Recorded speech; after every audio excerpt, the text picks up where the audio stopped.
Big breaking से कर लेते हैं शुरुआत। खालिस्तानी आतंकी करणवीर पर कसा शिकंजा। आतंकी करणवीर सिंह के खिलाफ रेड कॉर्नर नोटिस जारी किया गया। सरहद पार बैठकर चलाता है भारत विरोधी एजेंडा। करणवीर सिंह के खिलाफ इंटरपोल ने रेड कॉर्नर नोटिस जारी किया है। तस्वीरें भी दिखाएं, तस्वीरें। आतंकी संगठन बब्बर खालसा का आतंकी है करणवीर। हरविंदर सिंह रिंदा का राइट हैंड है करणवीर। और ये जो तस्वीरें आप देख रहे हैं ये करणवीर सिंह की है, जो हरविंदर सिंह रिंदा का राइट हैंड कहा जाता है। करणवीर के बारे में आगे और भी जानकारी हम देंगे। ये इंटरपोल का रेड कॉर्नर नोटिस है जो करणवीर सिंह के खिलाफ जारी किया गया है। इस रेड कॉर्नर नोटिस में सीधे तौर पर करणवीर सिंह को बताया गया है कि बब्बर खालसा का ये आतंकी है और भारत के लिए ये वांछित है। इंडिया न्यूज संवाददाता जावेद और अमनप्रीत कौर लाइव रिपोर्टिंग कर रहे हैं। जावेद, सबसे पहले आपके पास आते हुए, करणवीर सिंह कौन है? अगर ये रिंदा का साथी है तो इसे खाद पानी देने वाला कनाडा है या पाकिस्तान? क्योंकि रिंदा के जो तार हैं कनाडा से लेकर के पाकिस्तान तक जुड़े हुए हैं। जी देखिए राशिद, जो इस वक्त जो कनाडा और भारत का जो मामला है वो कहीं ना कहीं निज्जर सिंह की हत्या के बाद एक तनाव का माहौल है। और इसी तनाव के माहौल में पाकिस्तान का जो आईएसआई है और जो बाकी आतंकी संगठन है वो इसका पूरा फायदा उठा रहा है। मैं आपको बता दूं राशिद कि कई ऐसे आतंकी हैं जो खालिस्तानी समर्थक है, जिसमें भगवत सिंह, हरविंदर सिंह रिंदा की अगर बात करें तो ये इस वक्त पाकिस्तान में है और एनआईए के टॉप लिस्ट, वांटेड लिस्ट में। Javed, I am so sorry, मुझे सिर्फ 1 मिनट के लिए आपको इंटरप्ट करना पड़ रहा है। कनाडा विवाद में भारत के साथ श्रीलंका और बांग्लादेश आ गए हैं। श्रीलंका के विदेश मंत्री अली साबरी ने बहुत बड़ा बयान दिया है।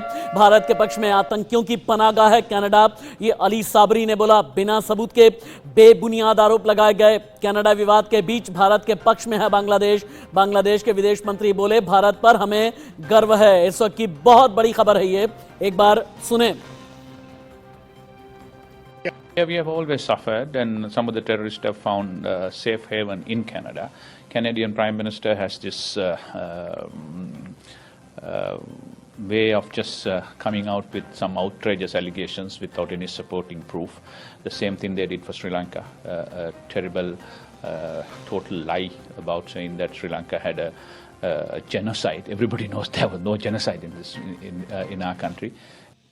I think it is very sad. I don't know the detail of it, so I cannot make any comment. But we believe, you see, we are very proud of India because they don't do immature things. We have a very solid relationship with India, and these are based on values and principles. So this is a sad episode. I hope this should end up amicably. एक बार अमनप्रीत कौर के पास चलते हैं। अमनप्रीत, भारत की बहुत बड़ी कूटनीतिक जीत, Canada के खिलाफ भारत के साथ आ गए हैं श्रीलंका और बांग्लादेश। देखिए, अभी सिर्फ ये 2 देश ही साथ में है, बल्कि आने वाले समय में जो और भी देश है वो भी साथ निकल के जरूर आएंगे।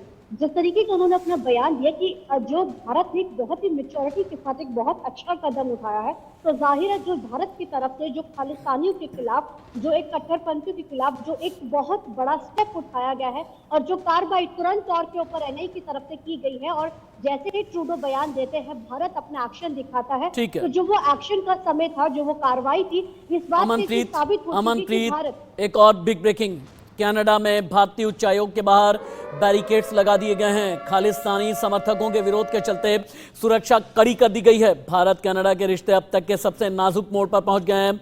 कनाडा के ओटावा, वैंकूवर में भारतीय उच्चायोग अलर्ट पर है। टोरंटो में भी भारतीय उच्चायोग के बाहर बैरिकेड्स लगाए गए हैं। ये ब्रेकिंग न्यूज़ बहुत बड़ी है, ये देश के लिए सबसे बड़ी खबर है। कनाडा के ओटावा, वैंकूवर में भारतीय उच्चायोग के बाहर बैरिकेड लगे हैं। टोरंटो में भी भारतीय उच्चायोग के बाहर सुरक्षा बहुत ज़्यादा सख्त कर दी गई है। एक बार फिर से जावेद के पास चलते हैं। जावेद, खालिस्तानी प्रदर्शन जस्टिन ट्रूडो रोक नहीं रहे हैं या रोक नहीं पा रहे हैं? दोनों चीज़ों में बड़ा फर्क होता है। रुकना नहीं चाहते या रोक नहीं पा रहे हैं? देखिए राशिद, अगर पिछले दिनों निज्जर सिंह की हत्या की अगर हम बात करें, उसके बाद सुक्का टुनके, जो कि एक बहुत बड़ा गैंगस्टर्स और खालिस्तानी आतंकवादी भी था, क्योंकि ये निजर सिंह और हर्षदीप डल्ला जो कि एनआईए के टॉप मोस्ट वांटेड लिस्ट में भी शामिल है। और कुछ महीनों पहले गृह मंत्रालय की तरफ से हर्षदीप सिंह डल्ला को जो है आतंकवादी घोषित किया गया था। तो ये वो खेमा है। मैं आपको थोड़ा सा समझाना चाहूंगा कि दो गैंगस्टर्स हैं जो अब कहीं ना कहीं खालिस्तानी समर्थकों के बीच बट गए हैं। हालांकि लॉरेंस बिश्नोई लगातार कहता है कि वो देशभक्त है, वो किसी भी तरीके से देश विरोधी मामले में शामिल नहीं है। लेकिन दूसरा जो बम्बिया गैंग है, बम्बिया गैंग का हर्षदीप डल्ला है और हर्षदीप डल्ला का बेहद करीबी था सुक्का टुनके, जिसको कनाडा में उसके फ्लैट में। ठीक है जावेद, अभी के लिए आपका धन्यवाद। अमनप्रीत कौर, बहुत बहुत शुक्रिया इस पूरी जानकारी के लिए। भारत की हालांकि कूटनीतिक जीत बड़ी हुई है और इस बड़ी कूटनीतिक जीत में श्रीलंका और बांग्लादेश भारत के साथ खड़े नजर आ रहे हैं। यानी एक तरीके से ये समझा गया है कि कनाडा ने जो बेबुनियाद आरोप लगाए या फिर जस्टिन ट्रूडो जिस तरह का स्टैंड और जिस तरह का कूटनीतिक स्टांस लेते नजर आ रहे हैं वो पूरी तरह से बेबुनियाद ही है।